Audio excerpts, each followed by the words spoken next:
Olá, queridos! Sejam bem-vindos ao programa Profecias Bíblicas, Esperança das Nações.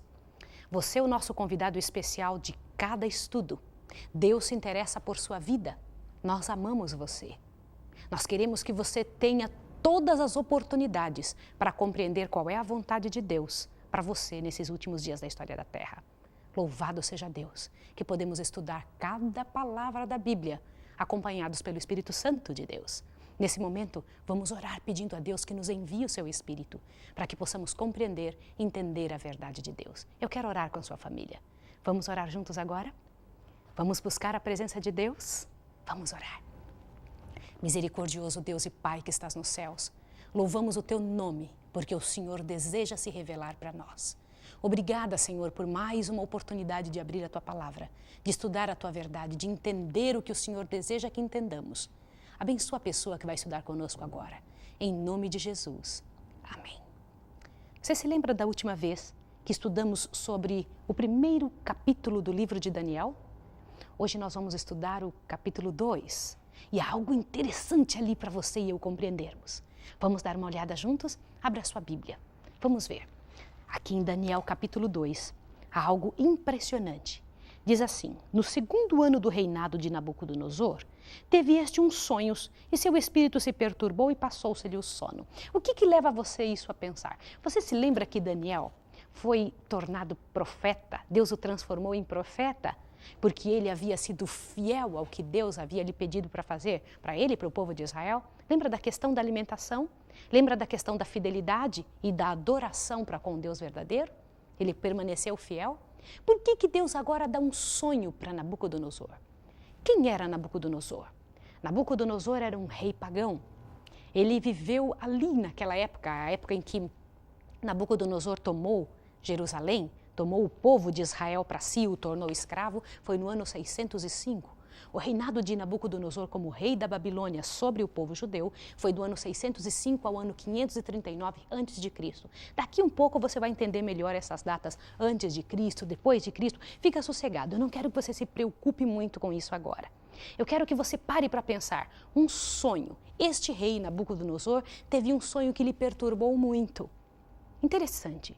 Hoje nós ouvimos falar de pessoas que conseguem decifrar sonhos, entender sonhos. Olha quem que o rei mandou chamar. Presta atenção no verso 2. Então o rei mandou chamar os magos, encantadores, feiticeiros, astrólogos, para que declarassem ao rei o que ele tinha sonhado.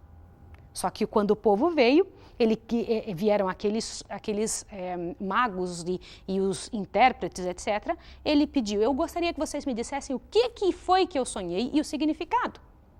E os astrólogos disseram para ele: Senhor rei, nós não podemos fazer isso. O que o rei está pedindo para nós é uma coisa muito séria. Dize-nos o sonho e nós te daremos a interpretação. E o rei disse algo interessante: mas como que vocês não conseguem saber o que eu sonhei? Se vocês adivinham e interpretam as coisas, sabem ver o futuro, entendem as coisas ocultas, como é que vocês não sabem o que eu sonhei? E olha que coisa interessante aqui no verso 7. Veja no verso 7 do capítulo 2. Responderam a segunda vez e disseram: diga o rei o sonho aos seus servos e daremos a sua interpretação. Olha que coisa. E o rei disse para eles o seguinte no verso 8: percebo muito bem que vós quereis ganhar tempo, porque vedes que a minha palavra é irrevogável. Agora veja o que o rei disse que faria com eles se eles não interpretassem. Veja o verso 9. Se não me fazeis saber o sonho, uma só será a vossa sentença. Vós preparastes palavras mentirosas e perversas para as proferirdes na minha presença, esperando que se mude a situação. Portanto, dizei-me o sonho para que eu entenda o que me podeis dar a interpretação. Você sabia que se eles não interpretassem, eles haveriam de morrer, ele e sua família toda? O que você faria numa situação como essa? Qual seria a sua atitude?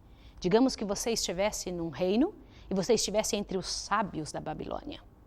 Os sábios da Babilônia eram considerados ali as pessoas proeminentes, aqueles que aconselhavam o rei. Os caldeus eram os adivinhos daquela época. Olha que coisa interessante. Sabe qual foi a resposta dos adivinhos para o rei? Olha bem, responderam os astrólogos na presença do rei. Pense bem nessa palavra, responderam os astrólogos na presença do rei.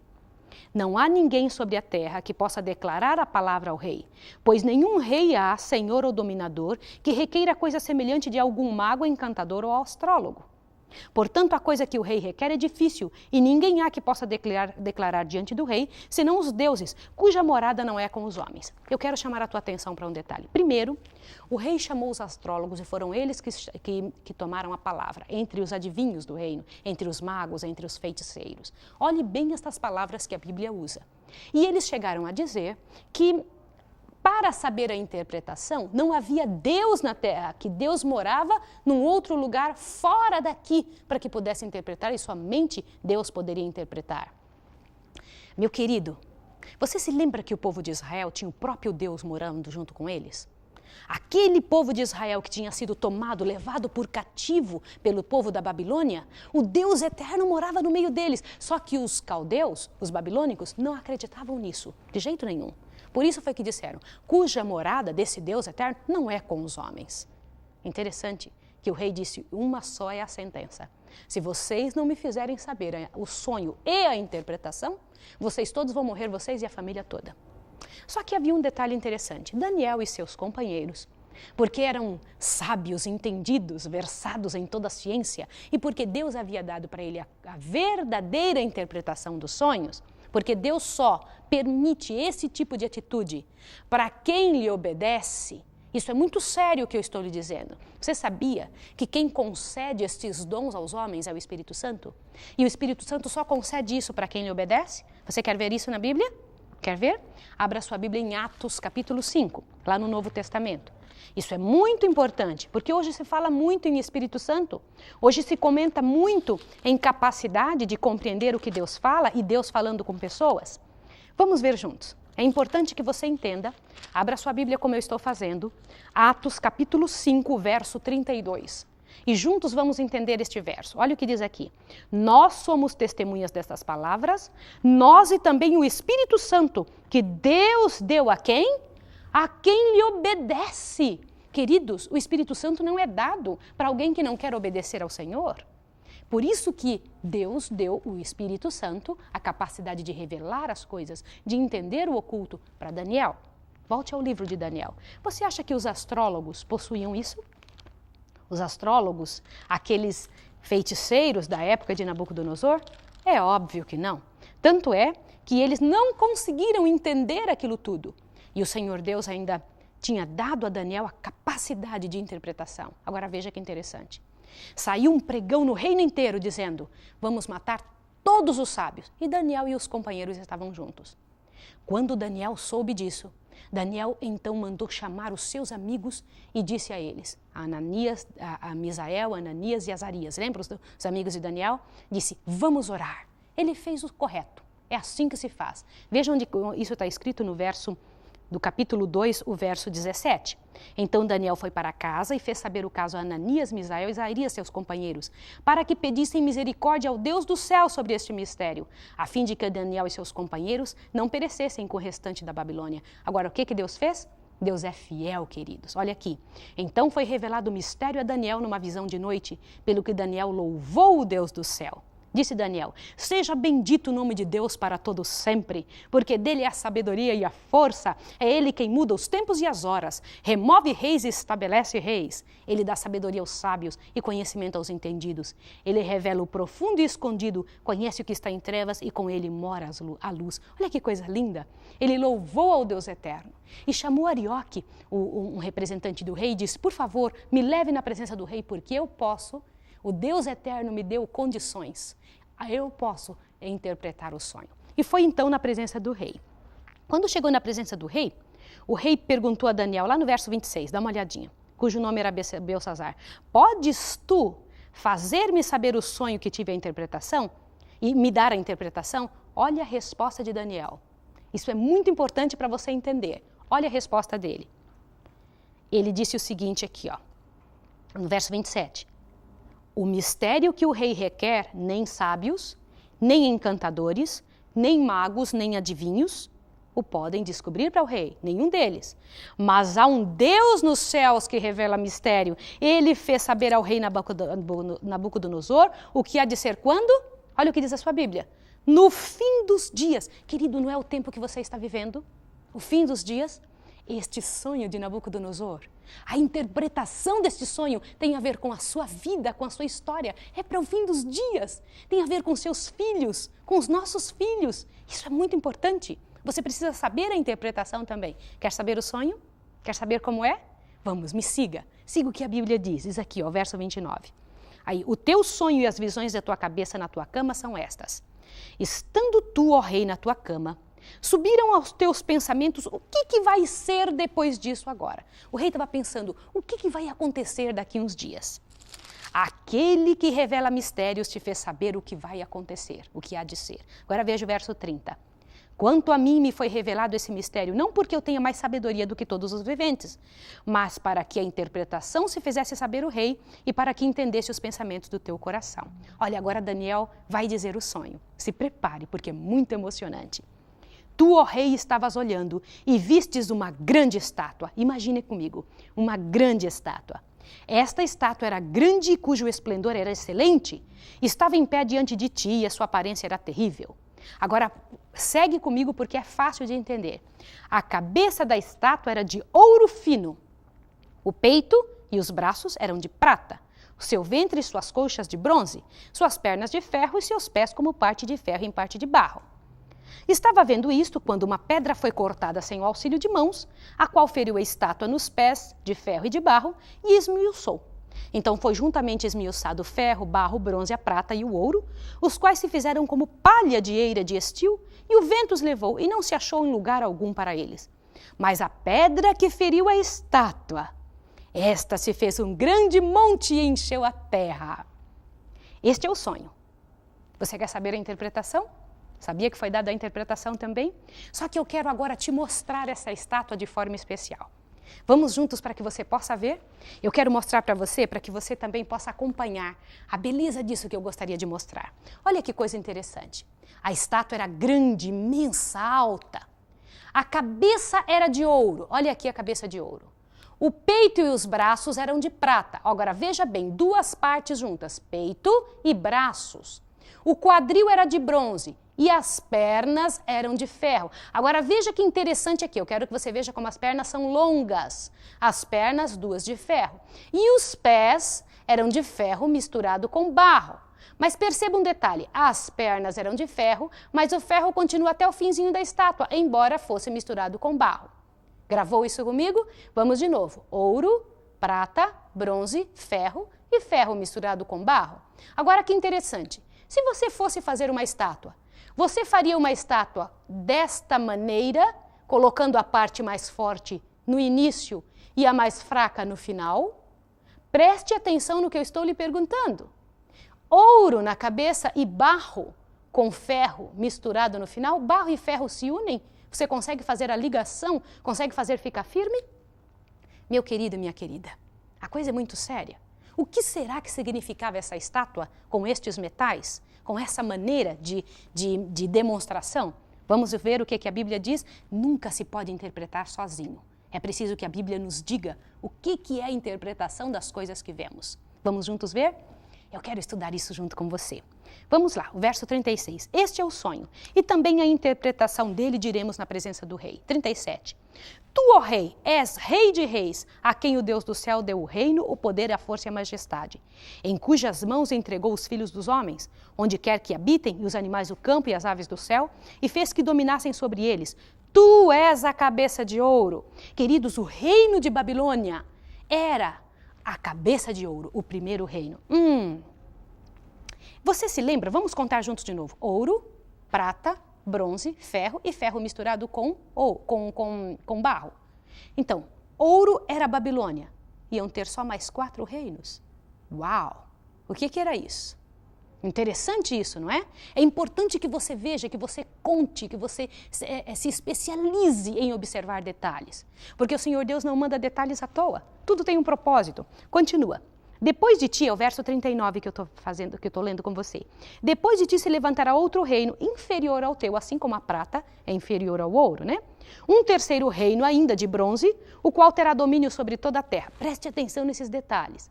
O terceiro reino teria domínio sobre toda a terra. O quarto reino será forte como ferro. Lembra as pernas de ferro? Forte como ferro, pois como o ferro esmiuça e quebra tudo, como o ferro quebra todas as coisas, ele esmiuçará e quebrará. Olhe que interessante que você está aprendendo. 41. Quanto ao que viste dos pés, dos dedos, em parte de barro, de oleiro e em parte de ferro, isso será um reino dividido. Contudo, haverá nele alguma coisa de firmeza do ferro, pois que viste o ferro misturado, estava misturado com barro de oleiro. Como os dedos dos pés eram em parte de ferro e em parte de barro, assim por uma parte o reino será forte e outra será frágil. Para só um pouquinho aí. Quantos dedos têm os pés da estátua? Não são 10? Olha bem, reino dividido, 10 dedos, em parte de ferro e em parte de barro. Um pouco de fortaleza, mas não vão conseguir se unir de jeito nenhum, ia ser forte e fraco. Agora continua olhando. Quanto ao que viste do ferro misturado com barro de oleiro, verso 43. Misturar-se-ão pelo casamento, mas não se ligarão um ao outro, assim como o ferro não se mistura com o barro. Agora a parte mais importante. Faço questão de ler com você o verso 44. Mas nos dias destes reis, destes 10 reinos aqui que você encontra, estes 10 reinos que foram mostrados dos pezinhos da estátua, os 10 divididinhos, né? Mas nos dias desses reinos, o Deus do céu levantará um reino que não será jamais destruído. Esse reino não passará a outro, mas esmiuçará e consumirá todos esses reinos e será estabelecido para sempre. Agora presta atenção nesse detalhe, isso é importante. Como viste que do monte foi cortada uma pedra sem auxílio de mãos, ela esmiuçou o ferro, o bronze, o barro, a prata, o ouro. O grande Deus fez saber ao rei o que há de ser depois disso. Certo é o sonho e fiel a interpretação. Meu querido, minha querida, já pensou uma coisa dessa? Estava sendo dito a Nabucodonosor que após o reino dele só haveriam mais 4 reinos nessa terra. E o próximo, então, depois dos 4, seria o reino do Senhor Jesus Cristo. Uau, um reino estabelecido pelo Deus eterno. Como é que pode uma coisa dessa? Queridos, o reinado de Nabucodonosor foi sucedido pelo reinado da Medo-Pérsia. Você se lembra que era o peito e os braços de prata? Os Medo-Persas dominaram a Babilônia. 2 reinos juntos eram mais fracos do que o reino da Babilônia e se uniram para poder vencer a Babilônia. Depois deles, lembra do quadril de bronze? Veio o reino da Grécia. Já ouviu falar de Alexandre o Grande? Eu estou pincelando com você para que você possa entender, para que você possa mais tarde, quando Deus ampliar mais estes detalhes, possa compreender com clareza. Então, o reino da Grécia era o reino do quadril de bronze. Era seguido, então, por um reino longo de ferro. Quem foi que substituiu o reino da Grécia? Foi Roma, a Roma dos Césares. Você se lembra de César Augusto, de Calígula, de Nero? Essa Roma pagã, que foi substituída também por Roma eclesiástica. Mais tarde nós vamos ver isso. Só que aconteceu uma coisa interessante, exatamente como a profecia dizia, o reino longo de ferro foi quebrado. No ano 476 depois de Cristo, as tribos bárbaras entraram em Constantinopla e quebraram, dividiram o reino de Roma, que era um só, e dividiram em 10 reinos. Interessante isso ou não? Bem certinho como Deus dizia, 1000 e tantos anos depois, a profecia se cumprindo exatamente como foi mostrada a Nabucodonosor e interpretado por Daniel através do Espírito Santo de Deus. Isso não é interessante? É muito importante que você tome nota desses detalhes. Só que ainda houve um outro detalhe que foi dito ali a respeito disso. Foi dito o seguinte, que após estes 10 reinos divididos, viria uma pedra, um reino estabelecido pelo Deus eterno, que essa pedra bateria nos pés da estátua e esmiuçaria todos os metais do qual a estátua era constituída. E esta pedra se tornaria grande, um grande monte e encheria toda a terra. Este reino, o último reino que vai existir, é o reino do Senhor Jesus Cristo. Lembra que ela foi cortada sem o auxílio de mãos? Eu quero que você grave todos esses detalhes. Tudo isso é muito importante. Seria bom que você tivesse um papel e fosse marcando. E não somente isso. Nos escreva, fale conosco. Nós precisamos mostrar para você todos esses detalhes relacionados escritos. Nós podemos mandar isso para sua casa. E fazemos questão que você tenha todos esses detalhes com você. Olha que coisa interessante. Quem é esta pedra? Aonde você pode ter a certeza que essa pedra é o reino do Senhor Jesus Cristo. Os reinos sucessivos uns aos outros, a história comprova. Se você for em qualquer livro de história, você vai ver que foi exatamente como foi dito a Nabucodonosor e como eu contei para você agora. Isso historicamente é facílimo de provar. Mas quem é essa pedra? Abra sua Bíblia em 1 Pedro, capítulo 2. Vai lá no finalzinho da Bíblia. 1 Pedro, capítulo 2, eu faço questão de estudar com você para que você tenha assim essa certeza boa e te enche o coração. Algumas pessoas pensam que a pedra era Pedro, alguns falam isso, que a pedra era Pedro. Já ouviu falar isso? Mas vamos ver o que o próprio Pedro diz a respeito disso.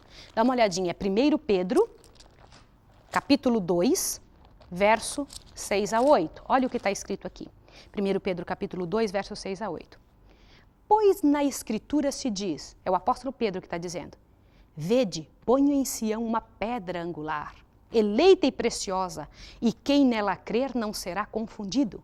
Ora, para vós o que crerdes, esta pedra é preciosa, mas para os descrentes, a pedra que os edificadores rejeitaram, esta pedra foi posta como principal pedra angular. Quem é esta pedra aqui? De quem é que Pedro está falando? E uma pedra de tropeço e rocha de escândalo. Tropeçaram porque não desobedeceste, porque são desobedientes à palavra, para o qual também foram destinados. Mas vós sois geração eleita, sacerdócio real, a nação santa, o povo adquirido para que anuncieis as grandezas daquele que vos chamou das trevas para a sua maravilhosa luz. De quem que Pedro está falando? Quem é esta pedra? Veja em 1 Coríntios 10, 1 Coríntios, lembra que a Bíblia ela não se confunde e ela não se contradiz? 1 Coríntios, capítulo 10, verso 4. Vamos juntos lá? Em 1 Coríntios, é importante que a gente siga todos esses detalhes. Isso faz toda a diferença quando nós ouvimos e lemos esta verdade dentro do contexto.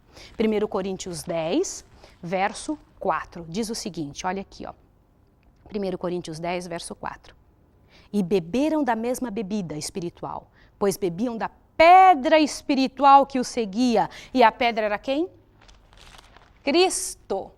É esta pedra que bateu nos pés da estátua. É o nosso Senhor Jesus Cristo que virá com grande glória, com poder para levar você e a mim, para resolver para sempre o problema do pecado. Louvado seja o nome do Senhor, porque Ele é claro, detalhista, Ele observa cada detalhe para que as coisas aconteçam exatamente como Ele havia dito. E o interesse de Deus é que seja resolvida a sua vida, a sua história, de forma especial. E o que o rei fez quando ouviu tudo isso? Dê uma olhadinha no verso 47. Respondeu o rei a Daniel, certamente o vosso Deus é Deus dos deuses, e o Senhor dos reis, e o revelador de mistérios, pois pudestes revelar este mistério. Então o rei engrandeceu a Daniel, e lhe deu muitas e grandes dádivas, e o pôs por governador de toda a província de Babilônia, como também por principal governador de todos os sábios da Babilônia. Agora veja o que Daniel fez. A pedido de Daniel, o rei constituiu superintendente sobre os negócios da província de Babilônia a Sadraque, Mesaque e Abednego, aqueles amigos dele. Mas Daniel permaneceu na corte real. Queridos, isso é tão sério. O que você acabou de ver é um dos detalhes seríssimos das profecias de Daniel. Para um rei pagão, o Senhor Deus mostrou a história do mundo. Quais reinos iriam dominar o mundo até os últimos dias da história da Terra? E também deu a este rei a interpretação completa, detalhada do que haveria de acontecer. E hoje você está sabendo. E você pode pegar todos os livros de história e comprovar se realmente foi assim. Isso só abre a sua mente e o seu coração para ter a certeza que daqui para frente, tudo o que as profecias disserem são verdades, verdades claras, postas ali para abrir, iluminar o caminho que nós devemos seguir vitoriosos até os últimos dias. E o interessante é que as profecias elas não relatam somente o lado de Deus, mostram também o que o inimigo haveria de fazer. É isso que você vai ver nos próximos capítulos de Daniel. Não é interessante isso? É importante que você tenha isso claro dentro da sua mente. No próxima vez que nós estudarmos, no nosso próximo estudo, nós vamos ver qual foi a atitude de Nabucodonosor depois de ter tido esse sonho. O quanto isso impressionou a ele e quais foram as atitudes que ele tomou dali para frente. Meu querido, minha querida, Deus tem um plano para a sua história e para a sua vida. Um plano especial de amor, de salvação. Nessa guerra entre o bem e o mal, já existe um lado vencedor. O Senhor Jesus Cristo venceu. e venceu para trazer a vitória para você. E se você se colocar do lado do Senhor Jesus Cristo, você vai ser vitorioso também. Deus tem mais, muito mais do que eu consigo dizer para a sua vida e para a sua história. Há uma série também nossa chamada Apocalipse, Medo ou Esperança, a qual você deve entrar em contato, porque o livro de Daniel e o livro de Apocalipse são livros gêmeos. Eles trazem detalhes que um complementa o outro, um dá abertura completa para que o outro possa dizer as coisas que devem acontecer até os últimos dias. Deus se revela para você e para mim. Agora, meu querido, minha querida, eu quero orar com você, quero orar com sua família, mas não sem antes te pedir em nome de Jesus que você coloque a sua confiança no Deus eterno. Por que eu estou dizendo isso? Hoje em dia se busca nos jornais, se busca nos conhecimentos de horóscopo, dos astrólogos, dos feiticeiros, o que vai acontecer para o resto do mundo. E eu sei que tem gente que está me ouvindo agora que pensa exatamente assim. Meu querido e minha querida, em nome de Jesus, coloque a sua confiança em quem realmente sabe o que vai acontecer. Nenhuma destas pessoas sabe o que vai acontecer no futuro. Pense bem, o inimigo das almas. Se o Senhor Deus tem tanta coisa contra estas pessoas que são adivinhos, veja bem, onde que está escrito isso na Bíblia? Presta atenção que coisa séria. Vai em sua Bíblia em Deuteronômio. Isso vai lhe dar muita clareza. Deuteronômio capítulo 18.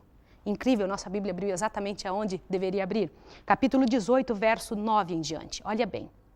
Verso 10 em diante. Não haja no meio de ti quem faça passar pelo fogo o filho ou a filha, nem adivinhador, nem prognosticador, nem agoureiro, nem feiticeiro, nem encantador, nem necromante, nem mágico, nem quem consulte os mortos. O Senhor abomina todo aquele que faz estas coisas. E é por causa dessas abominações que o Senhor teu Deus expulsa essas nações diante de ti. Serás perfeito diante do teu Deus. E as nações que há de possuir dão ouvidos a agoureiros e adivinhos, mas a ti o Senhor Deus não permite tal prática. A quem você deve buscar quando quer saber de algo? Ao Deus eterno. Siga aquelas pegadas que seguiu Daniel. Esta é a pegada de quem vence. Vamos orar agora? Eu quero orar com a sua família. Quero orar com você, pedindo a Deus que te dê a mesma força que tem dado a tantos outros que venceram. Vamos orar juntos? Misericordioso Deus e Pai que estás nos céus, bendito seja o teu nome pela graça, pelo poder do Senhor Jesus Cristo, em nos mostrar claramente que caminho seguir. Muito obrigado pelas profecias. Abençoe essa pessoa para que tome uma decisão hoje de forma especial. Em nome de Jesus, abençoe sua casa, sua família, e que o teu poder recaia ali e em nossa vida até o próximo estudo. Em nome de Jesus. Amém. Até a próxima vez.